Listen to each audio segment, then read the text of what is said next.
मृत्यु जब होने को होती है तो यमराज के बहुत ही क्रूर स्वभाव वाले, बहुत ही जहां दया नाम की वस्तु नहीं, ऐसे क्रूर स्वभाव वाले हाथों में हथकड़ी लिए हुए और बड़ा भारी मुदगर, वो बड़े भयंकर, और उनके शरीर से दुर्गंध देखने से ही मलमूत्र छूट जाए ऐसे भयंकर, और उसी को दिखाई देते हैं जो मरणासन होता है।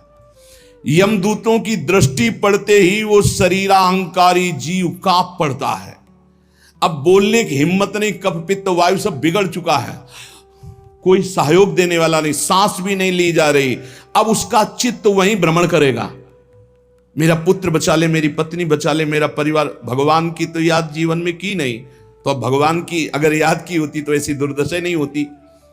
अब वो चीखने की कोशिश करता है पर आवाज नहीं निकलती, एक शब्द भी नहीं निकल, बार बार प्रयास करता है कोई मेरी रक्षा कर ले। इन भयावन 2 यमदूत होते हैं, उसका मल निकल जाता है भयवश, मूत्र छूट जाता है, मुख सूख जाता है, आंखें पलटने लगती हैं, सांस ऊपर को उठने लगती है, देखने की शक्ति नष्ट हो गई, भारी वेदना तड़पता हुआ वो शरीर को छोड़ता है। अब जैसे जैसे बोले कि शरीर तो यहीं छूट जाता है, दंड किसको मिलता है? तो आप स्वप्न में जब पीटे जाते हैं तो आपको पीटने का दुख होता है कि नहीं होता है? पीटने का दुख होता है, जगने के बाद पता चलता है वो झूठा होता है। शरीर तो स्थूल आपका सैया में सोया होता है, जब चाकू मारी जाती है ना तो वैसे अनुभव होता है, वैसे अनुभव होता है।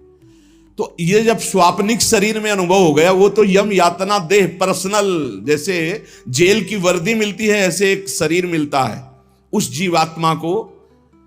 मन बुद्धि चित्त अहंकार 5 ज्ञान इंद्रियां 5 कर्म इंद्रियों सहित उस शरीर में पैक कर दिया गया, उसका नाम यातना देह है।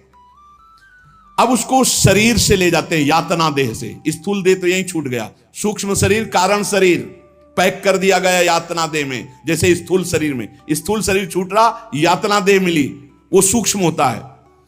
अब ये माता पिता का गर्भजनित देह नहीं है, ये दंड विधान वाला है, ये कर्म जनित होता है, इसे यातना देह कहते हैं। यमराज के दूत फांसी लगाते हैं गले में, जैसे कुत्ते के नहीं डाली जाती ऐसे, और पीछे से मुदगरों की मार और घसीटते हुए ले जाते हैं। पीछे से ऐसी मार कि वो चीखता है, चिल्लाता है, पूरा अनुभव जैसे स्थूल शरीर में, ठीक वैसे ही उसमें मरना नहीं होता। बस एक खास बात होती है, क्योंकि स्थूल शरीर में मरना होता है, सूक्ष्म शरीर कारण शरीर जो यातना देह में, उसमें मरना नहीं होता। बहुत लोग कहते हैं शरीर तो यहां छूट गया, फिर नरक स्वर्ग किसको मिलता है? अरे शरीर एक कोट की तरह उतार दिया गया, तू तो उसी में पैक है, अभी भूल मत कर।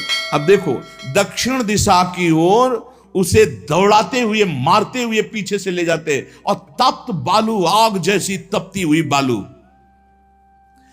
जैसे यहां कुश होते हैं ऐसे लोहे के कांटे होते हैं, उस पे चलना, कांटे फैले हुए हैं, कहीं लोहे की बड़ी बड़ी कीलें गड़ी हुई हैं, कहीं लोहे की कंकरीली ऐसी भूमि, लोहे के ऐसे सैकड़ों कांटे जैसी गुखरू जैसी ऐसी डाल दी गई हैं लोहे की, और अत्यंत कठोर, जब उसमें पैर रखते हैं भारी कष्ट, और पीछे से मार, वहां दया नहीं।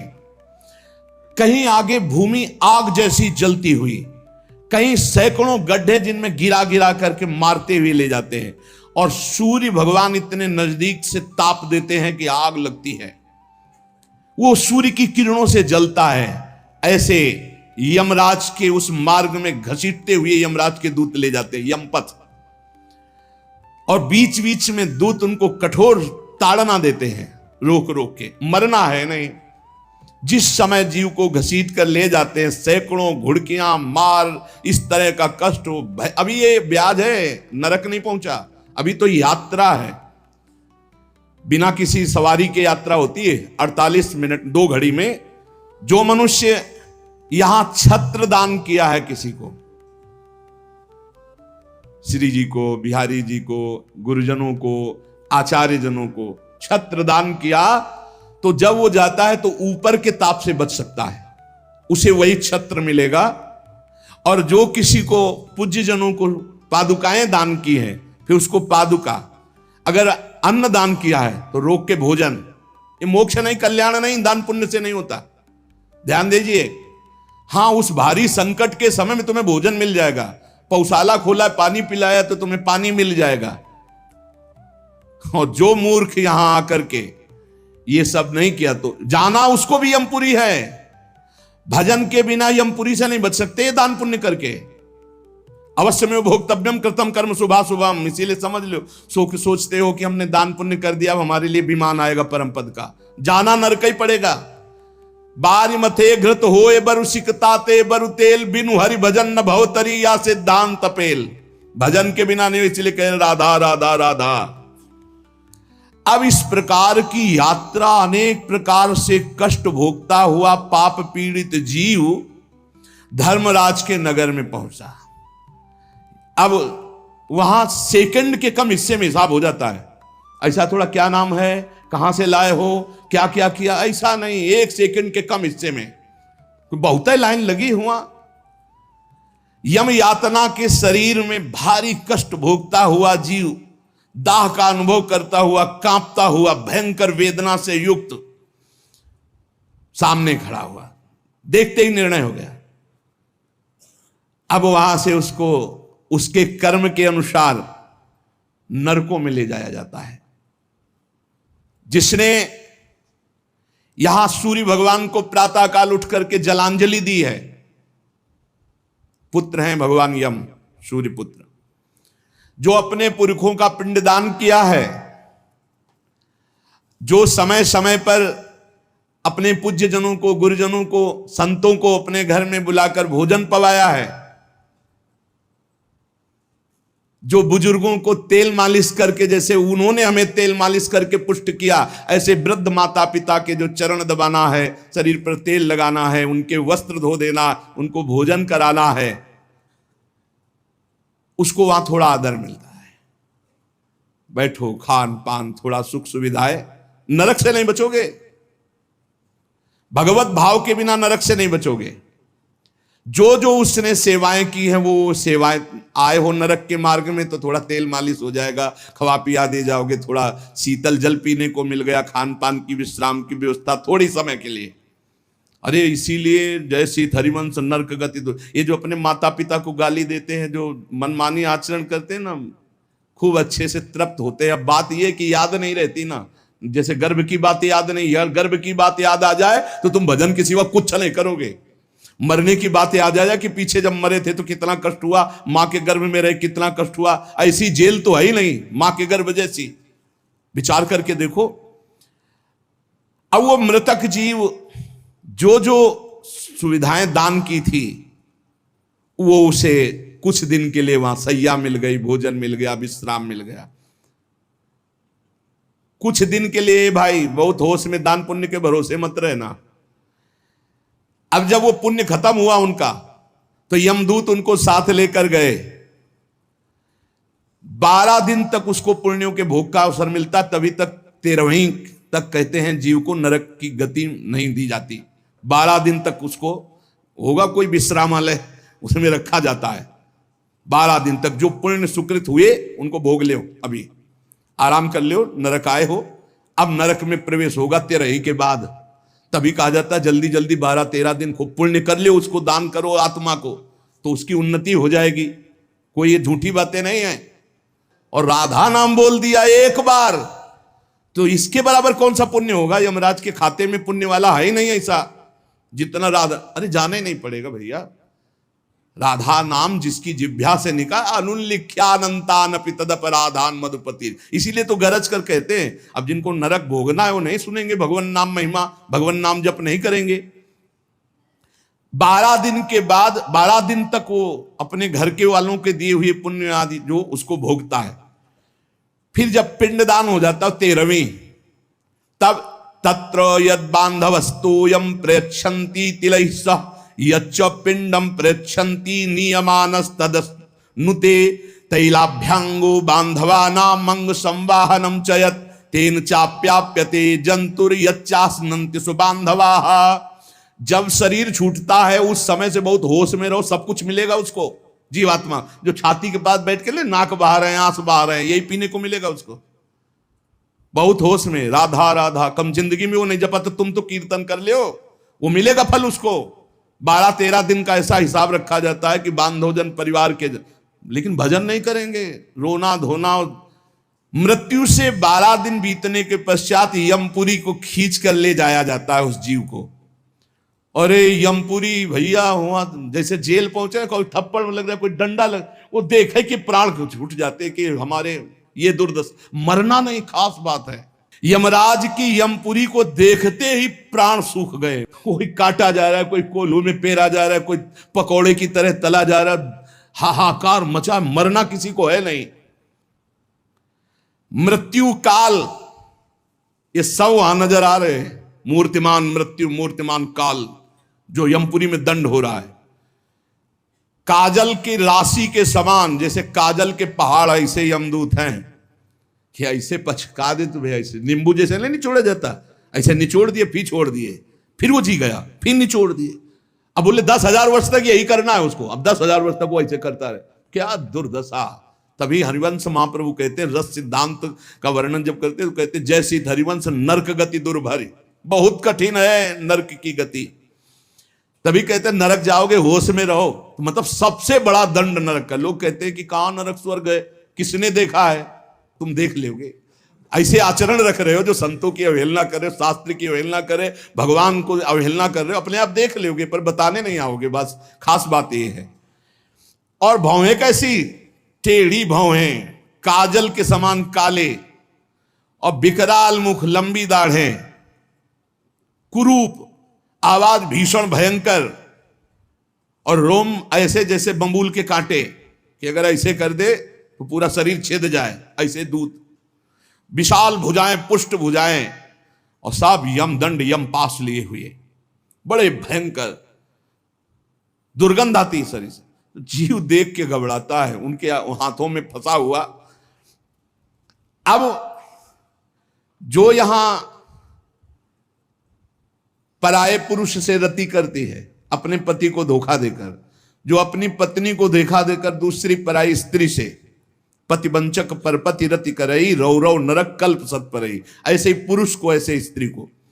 रौरव का बड़ा भयानक स्वरूप है। रौरव नरक की लंबाई चौड़ाई 2000 योजन है। 1 योजन 4 कोश और 1 कोश 3 किलोमीटर। 2000 योजन कितना हुआ, 4 दूनी 8, 8000 कोश।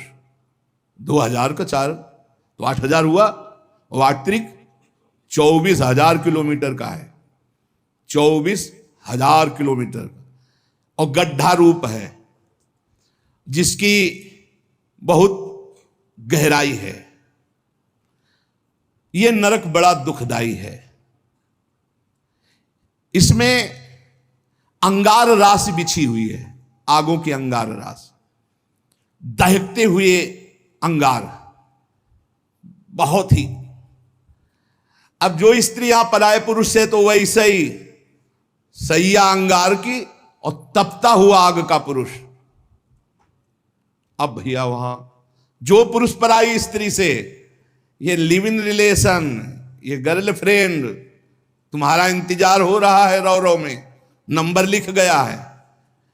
तस्मात् शास्त्रम प्रमाणन्ते, पशुवत आचरण नहीं।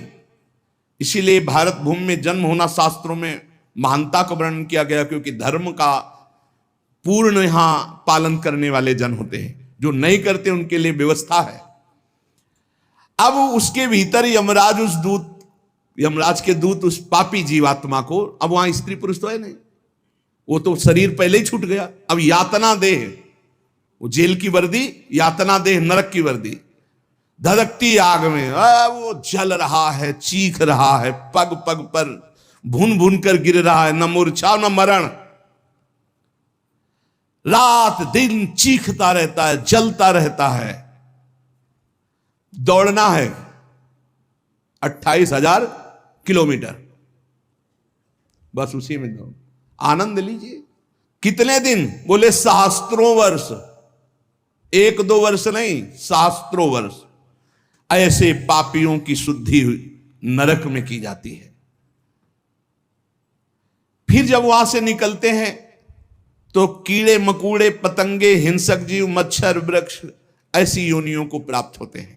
पापी जीव, या मनुष्य योनि में आए पाप बहुत नष्ट हो गए वहां, तो यहां कुबड़ा नाटा बड़े घृणित शरीर वाले, जो अवशिष्ट पाप बचते हैं थोड़े। आप कहोगे नरक भोगने के बाद भी अवशिष्ट बचे कि हां, जैसे यहां किसी को सजा दी जाती 20 साल की सजा और 1 लाख रुपया जुर्माना, अरे जब जेल ही दे दी तो जुर्माना का, बोले नहीं जुर्माना है, तो जो जुर्माना हुआ उसका ये दंड है मृत्यु लोक में, समझ लो। जैसे लोग प्रश्न कर देते हमें समझ में नहीं आता, जब नरक भोग लिया तो फिर यहां क्यों भोगना पड़ता है, तो तुम्हारी समझ में नहीं आता, जब 20 साल की सजा दे दी 1 लाख जुर्माना रख दिया, वो जुर्माना ये मनुष्य से भजन कर ले हो, नहीं तुम्हारी दलीलें काम नहीं आएंगी। इस प्रकार पाप करने वाले जीवों को विविध प्रकार के नरकों में पिताजी कष्ट दिया जाता है। सुमति महाराज कह रहे, जब यहां से कोई पुण्यात्मा पुरुष गति करता है तो वो पुण्य लोकों को ले जाया जाता है, उसके साथ गंधर्व लोग गीत गाते हुए चलते हैं, आगे आगे अप्सराएं नृत्य करती हैं, और वो विमान पर बैठा आभूषणों से सुसज्जित, समय समय पर मीठा जल ये सब सुविधाएं भोगता हुआ स्वर्ग जाता है, और वहां अपने पुण्य के अनुसार अप्सरा विमान महल सब सुविधाएं प्राप्त करता है, पर वहां भी जलता रहता है, क्योंकि उसके दिमाग में एक माला पहनाई जाती है उसके शरीर में, उसको बता दिया जाता है जिस दिन ये माला कुम्हला गई या खोपड़ी के बल से नीचे फेंक दिए जाओगे, मृत्यु लोक की विसंति। अब वो रोज माला देखकर जलता रहता है कि ये माला कभी, और जहां कुम्हलाना शुरू हुई तो भयंकर पीड़ा, ये सब छूट जाएगा, अप्सरा महल बड़ी सुख सुविधा में आ सकती और वो सब छूट जाएगी। अच्छा, ये दुख, और दूसरा एक दुख बगल में दूसरी अप्सरा वाला निकला विमान, जो उससे कई गुना सुंदर, कई, अब वो जल रहा है, उसको शांति नहीं। तब लगी कुशल न जीव कहूं सपने हूं मन विश्राम, जब लगी भजत न राम कहूं शोक धाम तज काम। पिताजी, जो मनुष्य यहां वीर को नष्ट करता है, बर्बाद करता है, उसमें जीवात्मा होती है, ये बहुत ध्यान देने, इनको इनाम में महारौरव नरक मिलता है, परिणाम में महारौरव नरक। ये जो अष्टमैथुनों का प्रयोग करके बिना शास्त्र मर्यादा के वीर को बर्बाद करते, जैसे शास्त्र मर्यादा है संतानोत्पत्ति के लिए, गृहस्थ मासिक धर्म के बाद, पवित्रता होने के बाद, भगवत चिंतन करते हुए भगवान की सृष्टि पूर्वक जो आराधना का भाव रख करके संतान उत्पन्न, बस उतने के लिए शास्त्र आज्ञा करता है। नहीं, मानव जीवन बहुत ही सावधानी के लिए, वीर में ये सब हम आप जैसे प्रकट हुए ऐसे जीवात्मा विराजमान है, उसको यथास्थान ना समर्पित करके और नष्ट कर देना, या फिर संतान नष्ट कर देना, या बहुत तरह से जो ये है महारौरव नरक की प्राप्ति होती है। नारकी घोर दुखदाई नरकों में ये जब जीव गिराए जाते हैं तो इनको पहले पता होता कि मेरे इस पाप का दंड मिल रहा है, मैंने जो पाप किया है। बहुत ध्यान देने की बात है, अभी तक जो चर्चा हुई उसमें खास बात यह है, आचरण पवित्र ना होने से नरकों की प्राप्ति समझ लो। पहला, पराई स्त्री की तरफ या स्त्री पराई पुरुष की तरफ जो व्यभिचार प्रवृत्ति करती है उसे रौरव नरक मिलता है। यहां जो व्यर्थ में वीर्य नष्ट करते हैं अन्य प्रकार से, इसे खिलवाड़ न समझा जाए, मनोरंजन नहीं है। मानव देह बहुत बड़ी संपत्ति है जो भगवान की प्राप्ति के लिए मिली है। जैसे आप अभी पता चले कि आप शरीर को नष्ट करना चाहते हो तो हमारी भारत सरकार आपको बंदी बना लेगी। सरकारी संपत्ति, आप जी सकते हो, केवल सेवा कर सकते हो, कर्म कर सकते हो, लेकिन इसे नष्ट करने का अधिकार नहीं। तो भागवतिक भी दंड है इसमें। तो आपको जो संपत्ति मिली हुई है, आंख, नेत्र, कान, सब इंद्रियां, इनका सही मार्ग में प्रयोग करो। गलत प्रयोग करोगे तो दंड मिलेगा। तुम इसके स्वामी नहीं हो, तुम सेवक हो। ये भगवान की दी हुई वस्तु है, उसे दुखदाई नरकों में गिराया जाता है। दिमाग में बैठा लो ये बात। व्यर्थ में ब्रह्मचर्य को नष्ट करना, व्यर्थ में ये पाप जनित कार्य करना, महारौरव नरक में जाने का पूरा तैयारी कर रहे हो। ये अज्ञान की बात नहीं, भगवान की कृपा से सत्संग सुनने को मिल रहा है, शास्त्र सम्मत। तो डरो, डर करके अपना सुधार करो। ऐसा नहीं कि आप कोई नहीं देख रहा, आपके मन में जो आया आप वो कर रहे हैं, नहीं, आपको इसका दंड मिलेगा, एक एक सेकंड का दंड मिलेगा। यमदूतों द्वारा घसीट घसीट कर ले जाए गए उस महान रौरव नरक में एक घंटी यंत्र की तरह उसमें बड़े बड़े कांटे ऐसे हैं जैसे खजूर के, वो घूमता हुआ है। इसका विस्तार 12,000 योजन है। बरचौक 48,000 कोष, 12,000 योजन। तांबे की सी तपती हुई धधकती हुई भूमि और उसमें बिजली जैसा यंत्र घूमने और बड़े बड़े खजूर जैसे कांटे, और ऊपर से उसमें फेंक दिया, तड़पता है ऐसे, बस उसी में तड़पते घूमते रहो। अरे बड़ा कष्ट में, वहां मरना नहीं है तो वहां पूरा खेल बहुत कष्ट का है। नीचे से धधकती आग, ऊपर से राउंड करने वाला बिजली का जैसे झूला, और उसमें बड़े बड़े कांटे, अब फेंक दिया गया और वो तड़प कर दूसरी तरफ गिरता है तो कांटे कांटे कांटे, नीचे गिरता है तो आग, फिर उठाकर उसके वो उसमें मनमानी आचरण नहीं। यमदूत उसके हाथ पैर बांध देते हैं, फिर उसमें डालते हैं। इसी महारौरव नरक में एक स्थान, उसी 12,000 योजन वाले में, कौआ, बगुला, बिच्छू, मच्छर, गिद्ध और इन सबकी चोंचे, पूंछ सब लोहे की जैसी, वज्र जैसी कठोर, उसे नोचवाया जाता है। किसको? ये जो नहीं भूंज के मुर्गा मुर्गी बकरी बकरा नहीं बड़े स्वाद से बोले चिमटी से खाते हैं ऐसे, वैसे चिमटी जैसी नोच, जिंदा नोच नोच के, वो उसमें वहां कोई बचाने वाला नहीं। इसलिए कह मान जाओ, बंद कर दो, अब लो नसानी अब ना न सही हो। इतने बड़े तुम भारत लेवल के, विश्व लेवल के महावीर नहीं बनोगे मुर्गा बकरी और अंडा खा करके कि हाँ तुम्हारी जय हो जाएगी, पराजय हो जाएगी। बंद कर दे रे। ये मांस मछली जीवों की हत्या करना, मनुष्य जन्म बहुत सुंदर मिला है भगवत प्राप्ति के लिए। जिनके कानों में पड़ रहे हो हाथ जोड़कर प्रार्थना है, रौरव नरक महारौरव नरक की तैयारी मत करो, ये मुर्गा मछली बंद कर दो। इतने बड़े बलवान नहीं हो जाओगे कि यमदूतों को पटक दो। यमराज के पास लौट के गए, बोले बहुत धुनाई हुई है, वो तो केवल हरि पार्षद कर सकते, दूसरे ले नारायण पुकारा तो हरि पार्षद आ गए, बचा लिया उसे। समझो, कौवे, बगुले, बिच्छू, मच्छर, गिद्ध, ऐसे मच्छर ऐसा जो पूरा ऐसे इंजेक्शन जैसे बड़े बड़े ऐसे वज्र के समान, जिनकी चोंचे मार मार करके नोचते हैं। अब वो व्याकुल छटपटाता है। आप जब कर्म सुधारने थे तब तो मनमानी आचरण करते हो। ये बहुत संभल के, ये हम इसीलिए सुना रहे हैं कि जो नहीं समझ रहे कुछ नहीं, देख लेना भैया, देख लेना। बोले कि यहां कोई देखने को मिलता है? हाँ देखने को मिलता है। मर्सरीज गाड़ी में लग गई आग, अंदर है, जिंदा भून गए। ये क्या है तुम्हें समझ में नहीं आ रहा है? तुम जिंदा भून के खाते हो तो समय तुम्हें जिंदा भून देगा। तुम दूसरे को काट के खाते हो, एक्सीडेंट हुआ, यहां घुसा, निकलने के चांस नहीं, तड़प कर मरो। कर्म को अवश्य में भोक्तव्यम कृतम कर्म शुभाशुभम। किस जन्म का कौन सा कर्म तुम्हें दंड दे दे, डरो। यहां सब कुछ दिखाई दे रहा है, तुम आंख खोल करके देख लो। एक बेटा है जो जीवन भर सुख देता है, एक बेटा है जो जीवन भर दुख देता है। एक पत्नी है जो देखते ही हृदय आनंदित हो जाए घर में जाते, और एक है कि देखते ही जलकर भुन जाओ। एक पति है जो पूरे जीवन सुख देता है, एक है कि जीना मुश्किल। ये सब कर्मों का फल भोगना पड़ता है। अब दूषित बुद्धि के कारण जो जो पाप किया, 10 करोड़ वर्ष दूसरों का मांस खाने वाले के ये गिद्धादि नोच नोच के खाते, मरना वहां है नहीं। खा गए फिर मांस उदय, फिर खा गए फिर मांस उदय, होश में। अरे कुछ ना हो भैया, नमक रोटी खाओ, संयम से रहो तो बढ़िया बल आ जाएगा। शरीर में बल को तो तुम नष्ट कर रहे, ऊपर से डालने से क्या होगा? पक्का कहते हैं अगर आप 10 वर्ष ब्रह्मचर्य रहो तो तुम्हारे अंदर ऐसी सामर्थ्य आ जाएगी कि क्या करूं, कहां कौन सी मेहनत करूं, ऐसा तुम्हारे अंदर आने लगेगा। बचपन से ही धर्म विरुद्ध आचरण।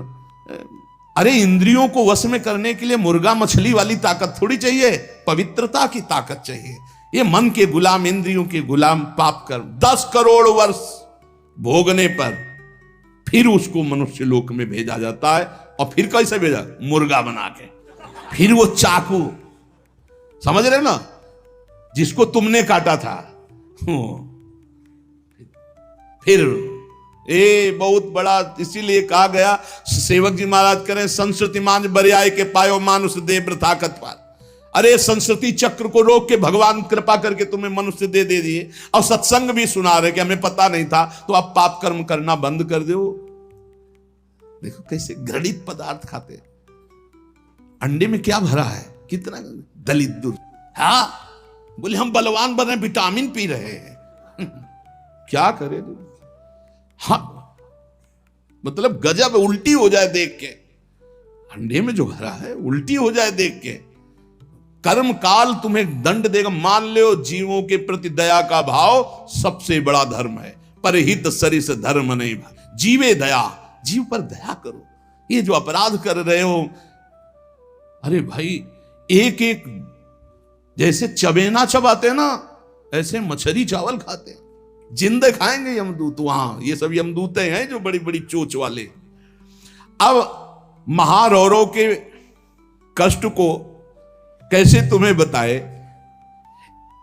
उसी के बगल में है शिवातम नामक एक नरक, जहां भीषण सर्दी ही सर्दी, इधर जलता हुआ और घूमता चक्र हो ऐसे, फिर बगल में ही एक गिद्ध हो, ये सब, और उसके बगल में शिवातम नामक नरक रौरव नरक के बराबर में ही है।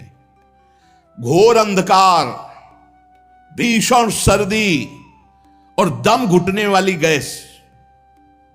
अरे ऐसे ऐसे नरकों का वर्णन पूरा तो आज हो ही नहीं सकता है, केवल बानगी भर दे रहे हैं तुम्हें। घोर अंधकार, भीषण सर्दी और जहरीली गैस, शिवातम नामक नरक। अब वहां छोड़ दिया गया। अब वो कांपते हैं, सांस लेने में वो जहरीली गैस उनकी दम, मरना वहां है नहीं, और सब अंधेरा है, सब एक दूसरे को।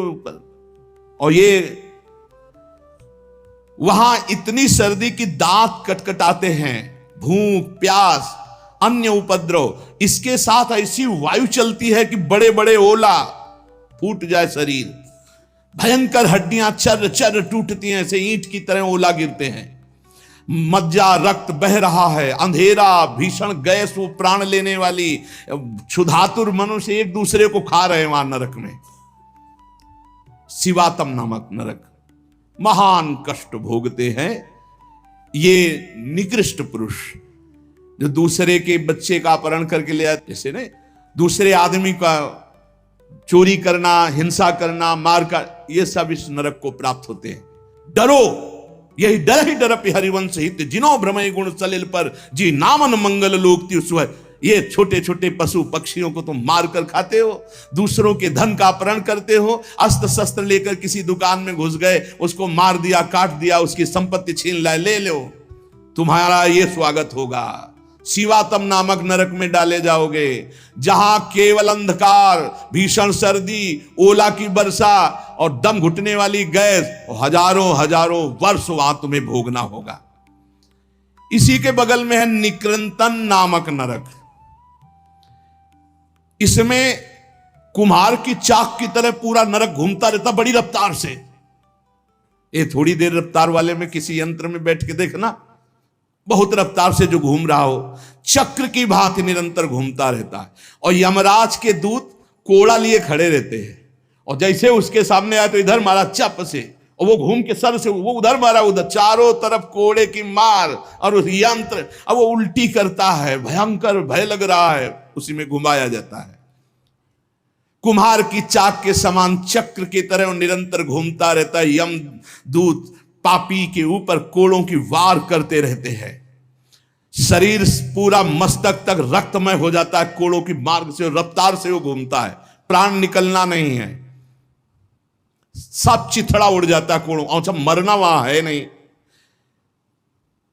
बहुत कष्ट भोगना पड़ता है। यहां जो शराब पीते हैं, शराब पी करके अपने पूज्य जनों का अपमान करते हैं, नहीं उनको पृथ्वी घूमती नजर आती है शराब पीने वाले, उसी में डाले जाओगे। नरक वैसे ही बना है तुम्हारे लिए व्यवस्था। जो बड़े पूज्य जनों का अपमान करते, गाली गलौज, मदिरा पीना महापाप है, ऐसा हमारा शास्त्र कहता है, मान लो। इसमें ये मत सोचो कि जीव की हत्या नहीं, लेकिन हमारा जो शास्त्र के तस्मात् शास्त्रम प्रमाणम ते कार्याकार्यो व्यवस्थित हो, ऐसा ना सोचो, बिल्कुल अक्षरशः सत्य है। आज विज्ञान भी जो कुछ लाभ ले रहा है हमारे शास्त्रों से ही ले रहा है। विज्ञान भी शास्त्र का अनुसरण ही करता है। एक बहुत बड़े वैज्ञानिक आए थे अपने भारत के, उन्होंने यही बताया कि जहां से मेरा विज्ञान समाप्त होता है वहां से आपका अध्यात्म प्रारंभ होता है, इसलिए मैं दर्शन करने आया हूं आपके। जब तक शरीर के पापों का नाश नहीं हो जाता, इस अप्रतिष्ठित नामक नरक में बड़ा असह्य दुख भोगना पड़ता है। ये शराब पीना, ये बुजुर्गों का अपमान करना, दूसरों की हिंसा करना, अत्याचार करना, ये बंद कर दो। ये तुम्हें तमोगुणी राक्षसी बुद्धि प्रदान करती है, इसलिए निषेध किया गया है। मनुष्य हजारों वर्षों तक इन यंत्रों को भोग करके जब पवित्र होता है, तब फिर उसको फिर यहां मृत्यु लोक में जन्म दिया जाता है। एक अस्पत्रवन नामक नरक है। ये 1000 योजन तक की लंबी भूमि का है। बड़े बड़े तलवार जैसे इसमें है, पत्ते हैं तलवार जैसे मजबूत। 1000 योजन में, ऐसे समझो एक वृक्ष है 1000 योजन, और ऊपर से फेंके जाते हैं पापी, कई टुकड़े होकर नीचे गिरे, फिर उठा के फिर फेंके, यही क्रिया चलती रहती है। सूर्य की ऊपर से प्रचंड गर्मी, नीचे से जलता हुआ दाह, और बीच में तलवार जैसे ऐसे यंत्र, उनमें फेंका जाता। अस्पत्रवन, तलवार की तीखी धार के समान। और जो आसपास जगह है उसमें बलवान कुत्ते रखे जाते हैं, जो 10,000 की संख्या में एक साथ जो जीव फेंका गया, कटा, नीचे गिरा, तो शरीर पूरा हुआ, तो कुत्ते नोचने लगे। होश में हो जाओ, बहुत भयावह है। और उनके मुख दाढ़ें भी बड़ी लंबी लंबी, कुत्तों की, व्याघ्रों के समान, इसलिए वो हाय हाय चिल्लाता है, वहां कोई बचाने वाला नहीं मिलता। इस अस्पत्रवन नामक नरक में बहुत दुख दिया जाता है। बार बार आहत होकर के नीचे गिरे तो अंगार, अगर थोड़ी देर शरीर बचा रहे तो कुत्ते नोच रहे, फिर उठाकर फिर उसमें डाला गया। एक भयंकर तप्त कुंभ नामक नरक है, जिसमें तेल खौलाया हुआ है, पकौड़ा की तरह पकाए जाते हैं। पुत्र सुमति ने कहा, पिताजी मैंने इन सब नरकों को भोगा है और मुझे 10,000 जन्म की स्मृति प्राप्त है, इसलिए मैं यथावत देख के कह रहा हूं। आज के 7वें जन्म पहले मैं एक वैश्य कुल में उत्पन्न हुआ था, और मुझे अपने कुल की सेवा मिली हुई थी। जो तो एक दिन मैं व्यापार से जा रहा था, तो कुछ गौएं पानी पीने जा रही थी। मैंने उन गौओं का विरोध कर दिया और गौओं को पानी पीने नहीं दिया। उसके अपराध से मुझे अत्यंत भयंकर नरक में डाला गया था, जहां आग की लपटे जैसी गर्मी थी और बूंद पानी नहीं। कई हजार वर्ष वो नरक भोगना पड़ा था एक अपराध का। जो पापी यहां इस पशुओं को काट करके उनका खून पीते हैं, उन पापियों को कोलू में पेरा जाता। मैंने वहां देखा, कोलू में जैसे गन्ना पेरा जाता है, नीचे खून की कीचड़ जमी होती। दुष्कर्मियां चिल्ला रहे, उनको कोलू में पेरा गया। धीरे धीरे आराम से पेरा जा रहा, बाहर निकले फिर पूरा जीवित, फिर पेरा जा रहा है। हाहाकार ही हाहाकार वहां सुनाई देता है। मुझे तो सिर्फ दिखाया गया था, इस अपराध के कारण मैंने नरक देखा। बड़ी पीड़ा, बड़ा संतप्त, बड़ी जलन। तप्त बालुक, तप्त कुंभ, कितने तुम्हें नरकों का वर्णन बताएं। पिताजी, जीवों को यदि आनंद लेना है तो यहां भगवान का भजन कर लो, धर्म से चल ले। ये मत समझो कि यहां तुम आयो स्वतंत्र हो, जो चाहो कर लो। नहीं नहीं, बंधन है बंधन। आप किसी की नजर में हो, हर समय आपके ऊपर सीसी कैमरा लगा हुआ है। आप एक एक चेष्टा जो कर रहे हो उसका आपको दंड या सुकृत पुरस्कार मिलेगा। और अगर भजन कर ले गए तो भगवान की प्राप्ति होगी। जो भगवान का नाम जपते हैं, भगवान के आश्रित हैं, तो भगवान ने कहा अभी जो भी हो गया चिंता मत करो, पीछे जो हो गया सब राधा राधा। भगवान के वचन कभी मिथ्या नहीं होते। श्री भगवान ने कहा है, सर्वधर्मान परित्यज्य मामेकम शरणं व्रज, अहम त्वाम सर्व पापेभ्यो मोक्षयिष्यामि मा शुचा। मैं सब पापों से मुक्त कर दूंगा। भगवान की शरण में होके खूब नाम जप करो। लेकिन ये जो गंदी बातें हैं, मत देखो, मत बोलो, मत सोचो, मत करो, नहीं, ये बाधा पहुंचा देंगी। एक ब्रह्मज्ञानी महात्मा सुमति पूर्व में शिष्य बना करके प्रमाद स्थिति को प्राप्त होने के कारण एक जन्म और लेना पड़ा। इसलिए छोटी छोटी गलती में चूक हो जाती, फिर भयानक पापाचरण रूपी गलती करके कौन भगवत प्राप्ति कर पाएगा। इसलिए सावधान, नाम जप करो, कोई पाप कर्म ना होने पावे। शास्त्र का स्वाध्याय करो, जिससे तुम्हें पता चलेगा कौन सा पाप कर्म है और कौन सा शुभ कर्म है, और कौन सा ऐसा कर्म है जो शुभ अशुभ दोनों को विध्वंस करके भगवत प्राप्ति कराता है। खूब नाम जप करो, भगवान की शरण में रहो, वो सारे पाप नष्ट कर देंगे, तुम्हें भोगना नहीं पड़ेगा। पर आगे सावधान रहो, पाप उसी के नष्ट होते हैं जो अबलो नसानी अबना न सही। आज तक ये आगे नहीं करूंगा, वही पवित्र होता है। तो ये संकल्प लो, ये नियम लो, ये भगवान से प्रार्थना करो कि हमारे द्वारा किसी का अहित न हो, किसी का अमंगल न हो। हर जीव जीना चाहता है, हर जीव सुखी होना चाहता है। तुम उन्हीं जीवों को दुख देकर कैसे सुखी हो सकते हो। इसलिए सावधान, अपनी जीव को संभालो, अपनी जनेंद्री को संभालो, अपनी बुद्धि को संभालो, खूब नाम जप करो। शेष चर्चा आगे। श्री राधा वल्लभ लाल।